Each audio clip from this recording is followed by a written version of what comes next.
Show 'em what you got, baby. Show 'em you the shit. Gon' throw it to the wall, baby. Something gon' stick, believe that. Fuck these other bitches, don't trip. You been working too hard. Tell them niggas cut the check. I know you hustle, baby. Hello and welcome to the Talented Bitches radio show. I am your host, Mel from talentedbitches.com. Today I am here with hypnotherapist Oresztesz Murgacs. Did I say that right? Perfect, yes. Exactly. I did it. Who's quickly becoming the hypnotist to all the stars in Merida. So, I and a lot of my friends have come to you for hypnotherapy. Tell me, what is hypnotherapy? Hypnotherapy is basically the idea of working with the other part of our mind. There are two parts. There is the intelligent part, and there is the feeling part of the mind, or conscious and subconscious minds. And usually good advice and good talks and just, I don't know, good advice from your friends usually goes to the logical part, and everything else goes to the subconscious mind. The subconscious part where your emotions are generated, and that's the reason of most of the problems that I have seen. That's where hypnotherapy focuses on. We work with that subconscious mind and change either the emotions or the feelings, the physical feelings generated by the emotions, because our body and mind are really deeply connected. So what exactly are you doing though when you say you're putting someone under hypnosis? Is it like you're doing magic on them? Are they going under a spell? It kind of feels like it too, but no, it's not magic. It's entirely natural. Every single one of us goes into natural trance states all the time. When you're watching TV, maybe you have tried talking to someone that is watching television, and it's kind of hard to grab their attention. They are in a trance state. Or maybe it happened to you that, I don't know, you're driving back from work to home, and it's the last 5 minutes are just gone. You're already at your driveway, and just, I don't even remember how I got here. Those are natural trance states. So, and I do try not to say putting people under, because that kind of gives it was a thing of my teacher. He always said, don't say that you put people under, because that might make them think that they're under your control or under a spell or something. It's a completely natural state of mind, but a very efficient state, because hypnosis and many natural trance states, like the trance state when you're in a movie and you manage to think that whatever is happening on the screen is so real that it makes you feel different, or when you are when you're so into something that the rest of the world is completely lost to you. That's when you are in a trance state, just like hypnosis. And what we do in hypnosis is basically a result of more than 200 years of experience and investigation of how the mind works. So that's basically the idea that is being applied to give positive ideas and better suggestions, better ways, better emotional ways of the mind to function. And how many years have you been doing hypnosis? I've been living entirely off of hypnosis for over 5 years, but I've been interested in it my whole life. I've been reading about it. I've been reading about neuro-linguistic programming, Ericksonian hypnosis, classical hypnosis, just everything, mind control, whatever. My first book was the one that I think some Jose Silva or somebody wrote. I think it was brain control or mind control, just the basic progressive relaxation exercise. That was the whole book, and it was amazing stuff.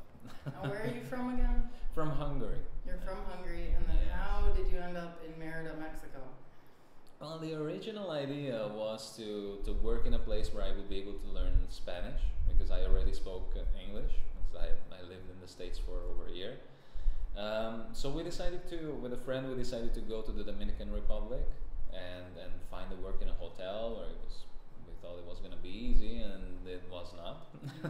So then we decided to come over to Mexico with the last bit of our money, and then that's where we found a great place to work, and just to start with, and that's where I met my wife, and that's pretty much the story summed up.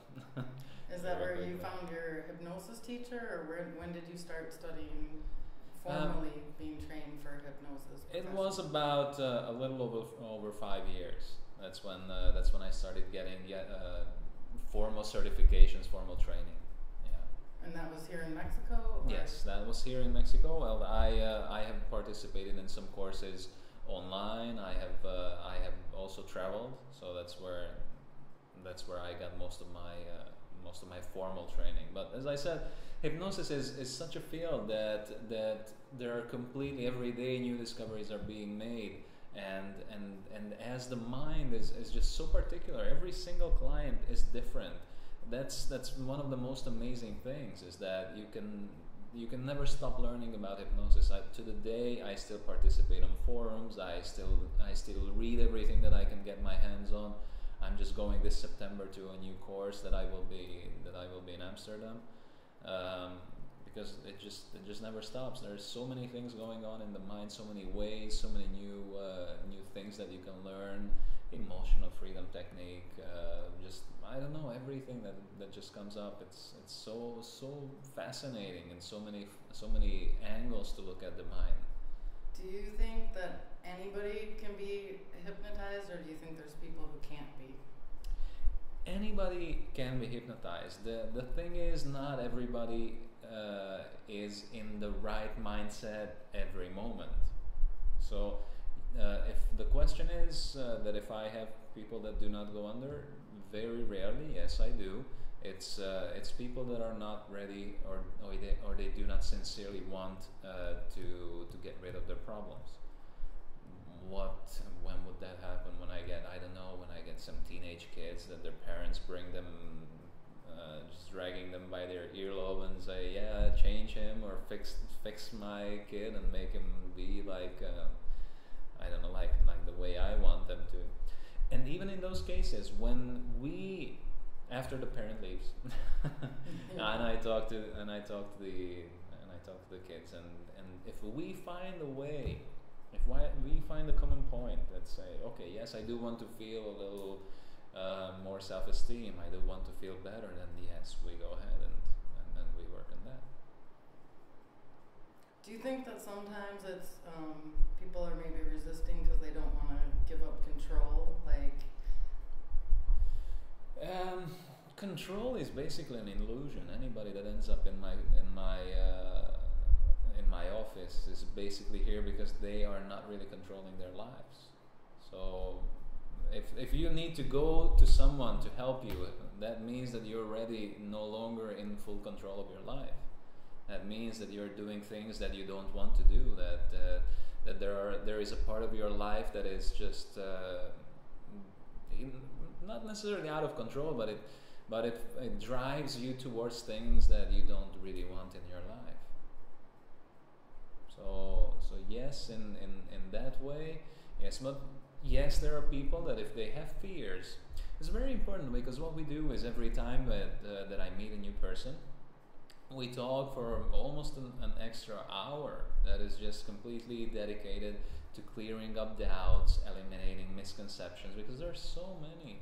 So if someone sits down in my chair and they're still thinking that I'm gonna be like Dr. Zom from I don't know what movie from the 70s, and I'm gonna be controlling their mind, and they may not want to follow my instructions because they're afraid of what they think will happen.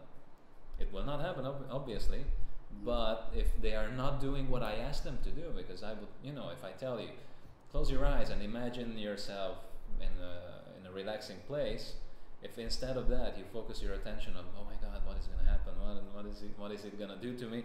Then yes, then they're not doing what they need to do to be able to get to that place.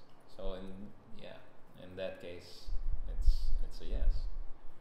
Yeah. Well, I mean, I guess that's what I mean, giving up that control, or there's that piece of trust that needs to be there. Oh yeah, trust is always necessary for you to be able to enter into a natural deep level of hypnosis, enjoy it. Mm-hmm. You can do it on your own. That's also a great way, that you can just allow your mind to be focused on what you want to do by doing self-hypnosis. I mean, there is absolutely, it's just you, there is no control issues.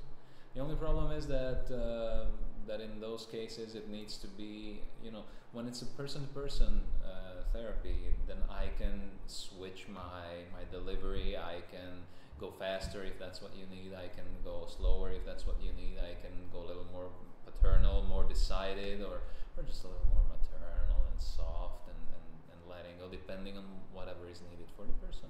If it's a recorded product, then that would be just, when you're making those products, you just try to be as generally accessible to everyone as possible. And were those things that were in your training, or is that more your technique, or that's the general, like when they were teaching you to do hypnosis, they were...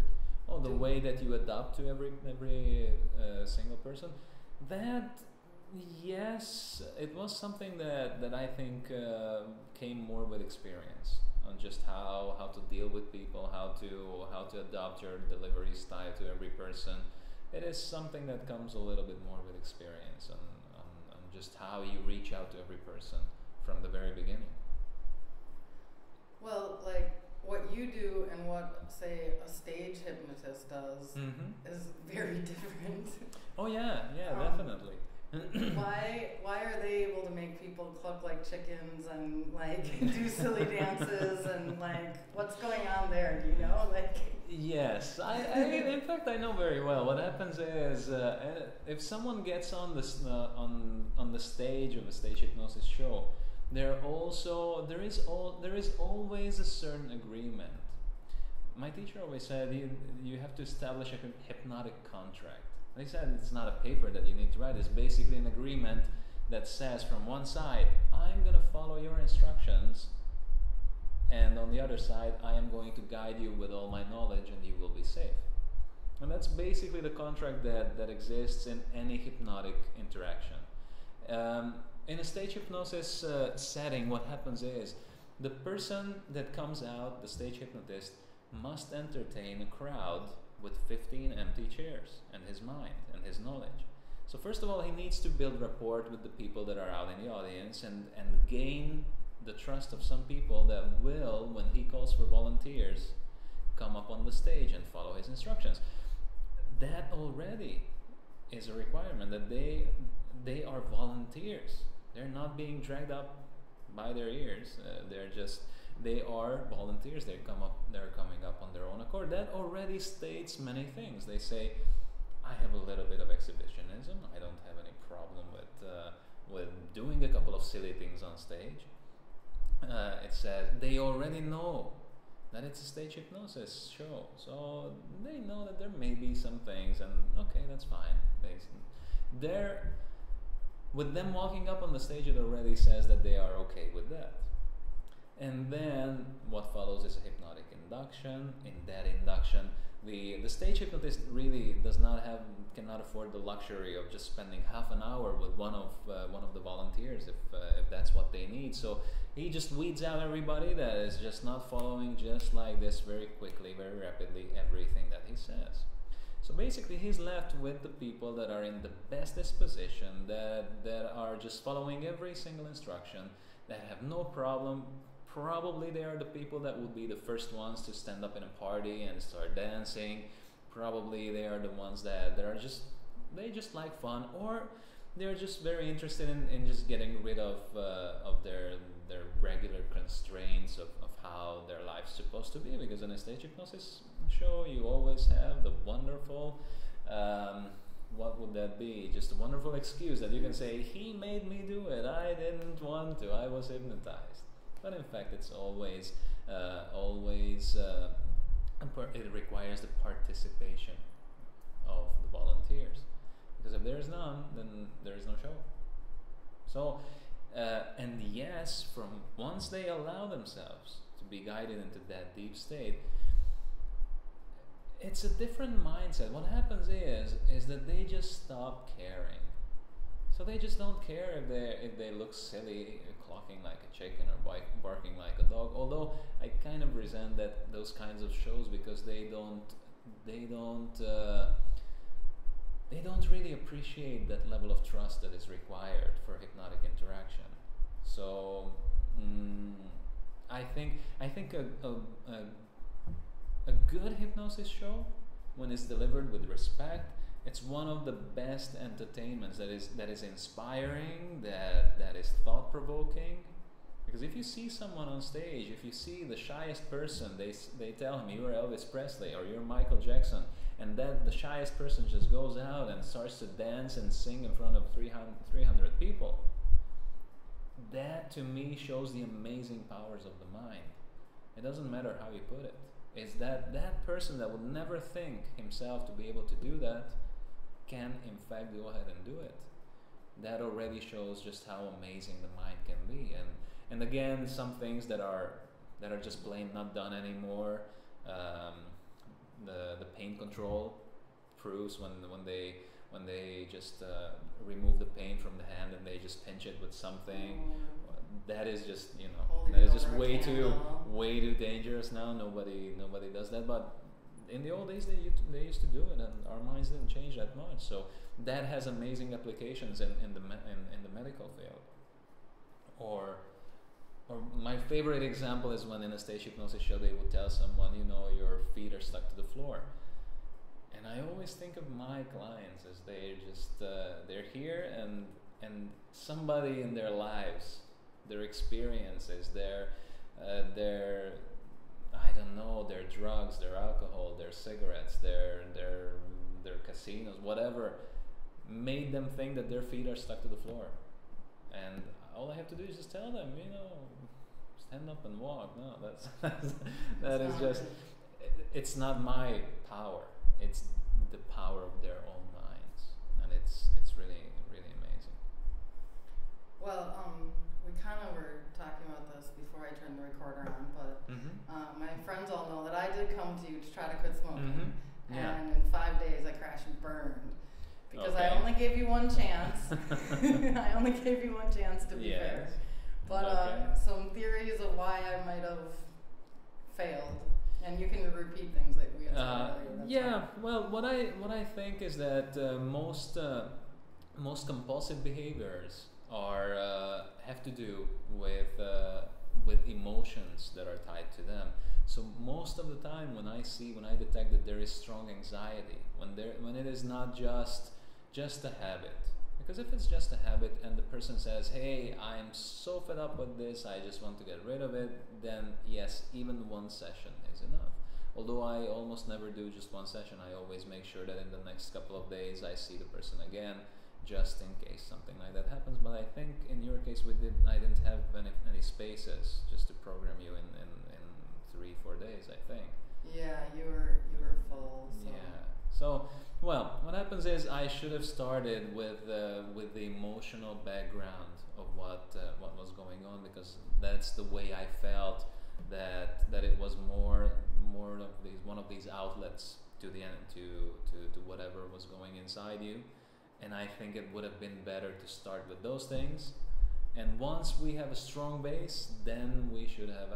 As I told you, it was a hard call. I thought that just taking away the cigarettes for a moment, and then have your feelings be more just accessible, more, as they say in Spanish. What would be the word for that? Flor de piel, just more. You're asking me? You should hear my Spanish. Oh, okay.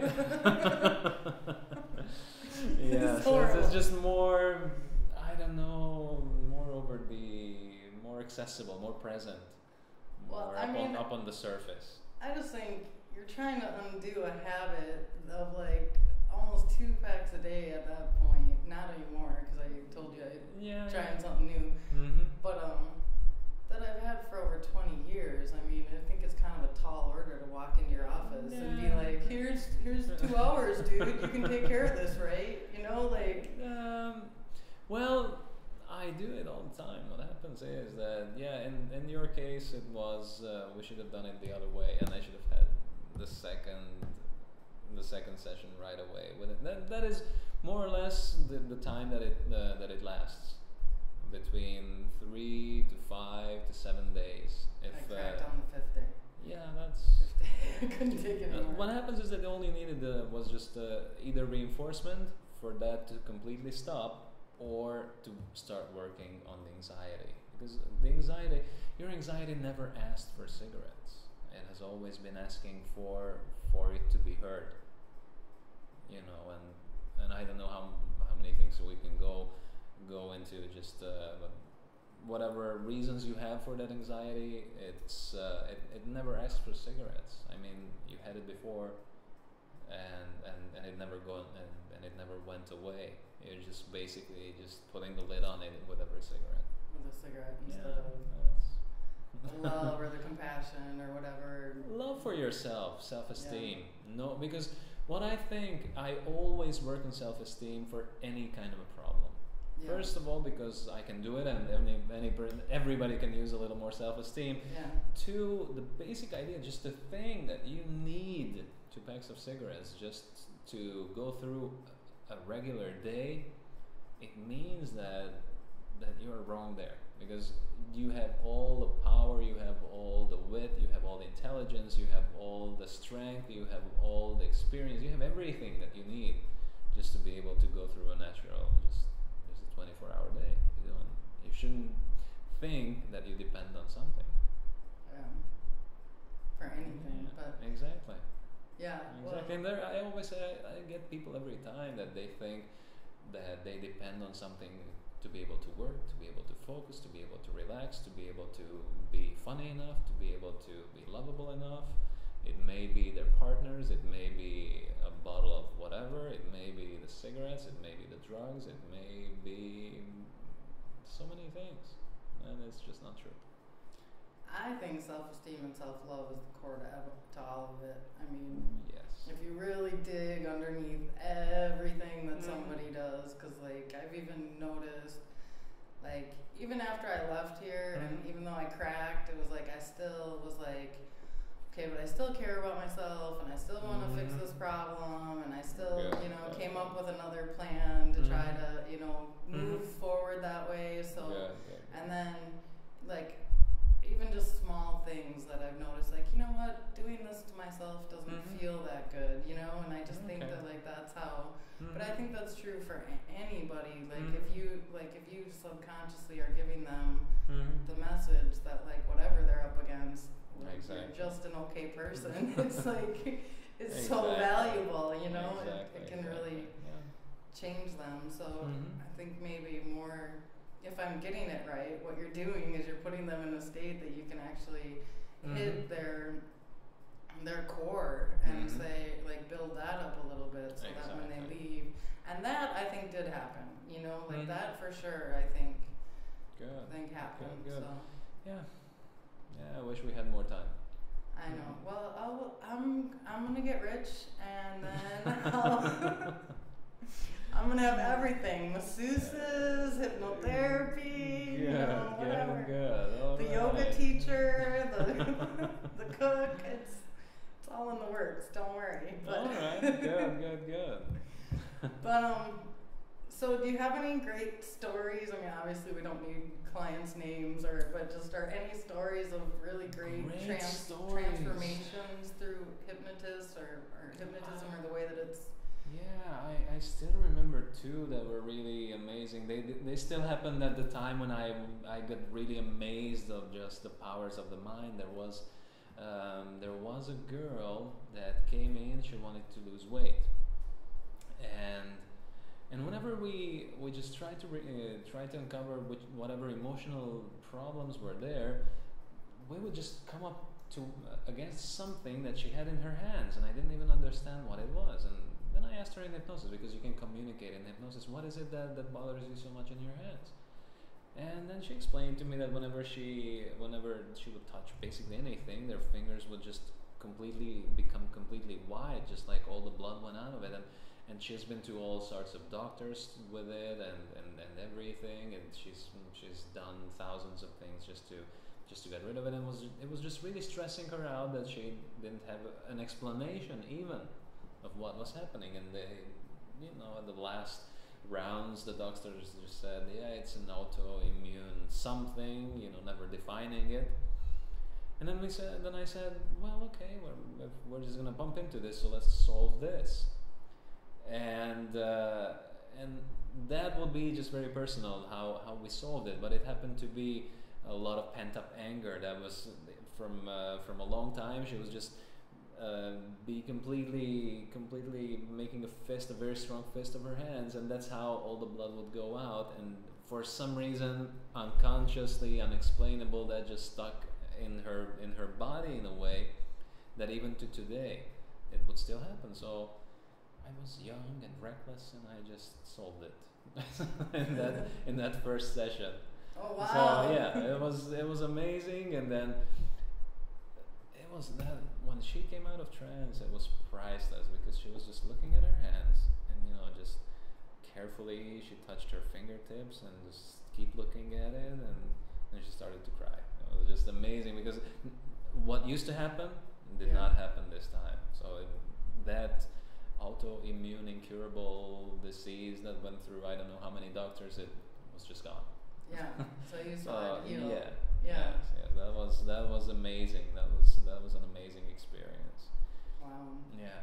And what I would say, that it's not so much of a specific experience, but more like a tendency that I feel really, really, really grateful for everything that I have learned about how the mind works, and how important the first impressions on our childs are. So I think that it has really helped me, not become the perfect father for sure, but be a lot better than what I would have just based on me having been a kid and having had parents.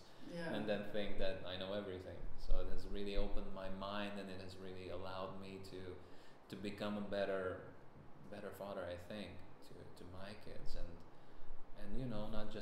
not try to make the mistakes that my parents did, but not try to make the mistakes of what I have seen on every single one of my patients. Yeah.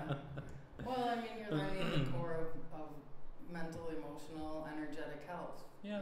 Exactly. So, yeah. Exactly. The reverse way, I see what happens when you screw up. So. Yeah. How to undo it all. You're trying to. Yes, exactly. But it does give you a good idea. And there was another story that I was thinking of. It's kind of similar, because it happened. It happened the way there was a girl.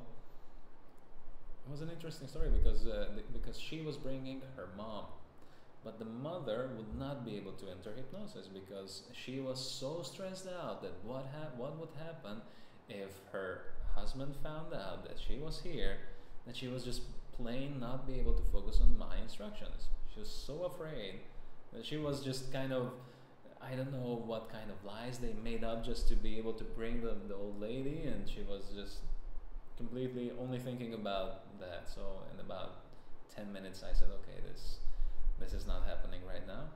And I told the girl that was still waiting outside, I said, yeah, you heard all in the introduction. You have anything? You want to work on something?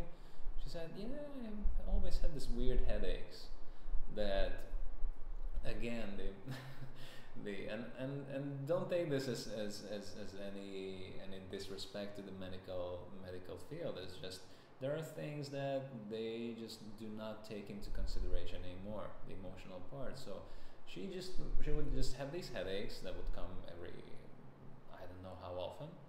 I think it wasn't that frequent, but at least once or twice a month it would appear, and it would get so bad that she would get close to an epileptic state because of the headache. And the diagnosis that she last heard, because she just stopped going to doctors, was that there were some kinds of bacteria in her brain. Yeah, I know. that's exactly the face that I made. Yeah, I did. So all the way down to bacteria. Let's just say bacteria. Yeah, and what happened is there was just this wrong idea of having seen his father almost run over right in front of her in the street. No, not run over. Just have a head-on crash right in front of her where they were waiting for her father. Her father, who she loved immensely and had a great relationship to her, just almost had a crash. So we just changed the way that she was thinking of that event, and the bacteria from her brain were gone. The mysterious bacteria or the bad memory that was tormenting her. Yeah, so never again. And these are very interesting to me because they're very impressive stories. But most of it, I mean, just to be able to lose weight, to stop smoking, and to stop drinking. I mean, those are amazing changes in your life. I mean, even a migraine, that is one of the easiest things to change. It can, to me, it's just like, okay, another insomniac or another person to lose weight, but it just completely allows you to change your entire life. Yeah, when something like that changes, it's huge. Yeah, it really improves the quality of your life, you know. Exactly. And then the more you're enjoying your life, the stronger you can get, and the easier you can change other things. Exactly. Well, we're running to the end, so give me a rundown. Basically, you can help people with anything that they... Whatever your mind controls. I mean, I don't claim to cure anything, because that is just... I mean, whatever you can help with. I can set... I always think that the body, as the old... as the ancient Greeks said, the tendency of the body is towards health. So if there is no abuse coming from our part, not sleeping, not putting poison into our body, not overexerting it with excess food, with excess alcohol, with whatever, then the body should be healthy. So whatever is emotional, definitely we can deal with it. We can change the way that people feel, people think. You can completely change the perception of pain.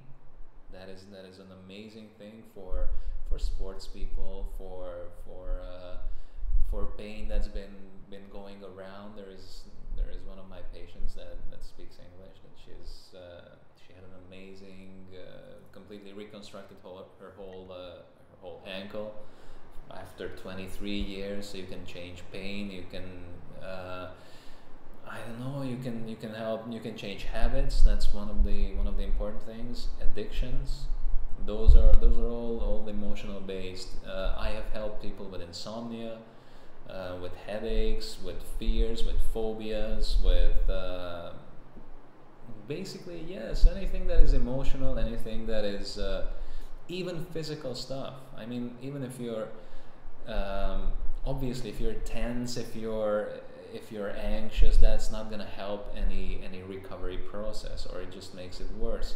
Reducing stress, that is emotional but also affects your body. So there is a very strong mind and body connection where you can help in so many things that will have either a direct or an indirect effect on your health getting better. So if people would like to use your services, how do they get in contact with you? They can visit they can always visit the site that is liberesumente.com, which is freeyourmind.com, but I could not get that one. So it's in Free Your Mind, it should be in Spanish. It's liberesumente.com. Okay. They can call on 252 7506. That's the number. Okay. Or they can just send me an email, which would be informacion with a C as it in Spanish, informacion at, again, liberesumente.com. Okay, I'll put it under the video too. Oh, thank you so much. But, yeah, it was really nice talking to you. I really appreciate it. It's been interesting you so much. too. I just have one more question. Go ahead. Okay, you know that big basket of cigarettes that you have? Yes, you want to take a picture of them? Can I have it? I didn't quit, remember? Can I have that? Like, what do you do with that? Do you smoke those at the end of the night? No, or? That's for when I have my patients bring their last pack of cigarettes. Yeah, and I threw some in there, so you owe me some, because I'm just saying, can I have You can have yours, yes. You can Mine have yours are still in there? Gross! Yeah, sure. That's really why I came here. I was like, I'm kind of broke, and I started smoking again. I know somebody with a big basket of cigarettes. All right. Okay. All right. That's my Okay. my phone. All right. Thank you very much. You're welcome. That's Thank you. That's my smoking timer. I can go have a cigarette. All right. Thank you.